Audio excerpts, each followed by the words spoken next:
നമസ്കാരം. ഞാൻ നിങ്ങളുടെ സ്വന്തം ശരവൺ മഹേശ്വർ. കൃഷ്ണശിലയായി എന്ന എൻ്റെ പരമ്പരയിലെ 80ാമത്തെ എപ്പിസോഡാണ്. പ്രശസ്ത ചലച്ചിത്ര സംവിധായകൻ ഹരികുമാറിനെ കണ്ടതും സംസാരിച്ചതും അദ്ദേഹവുമായിട്ടുള്ള ഇടപെടലുകളും ഒക്കെ സൂചിപ്പിക്കുന്ന ഒരു എപ്പിസോഡാണിത്. സുഹൃതം എന്ന ഒരൊറ്റ ചിത്രം മതി അദ്ദേഹത്തെ സിനിമയുടെ ചരിത്രത്തിൽ നിലനിർത്താൻ.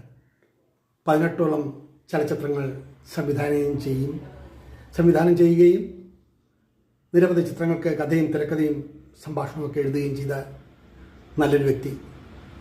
അദ്ദേഹത്തെക്കുറിച്ചിട്ടാണ് ഈ എപ്പിസോഡിൽ നിങ്ങളോട് പറയുന്നത്. ഞാൻ താമസിച്ചിരുന്ന തമ്പാനൂരെ വീടിനടുത്തായിരുന്നു അദ്ദേഹം താമസിക്കുന്നത്.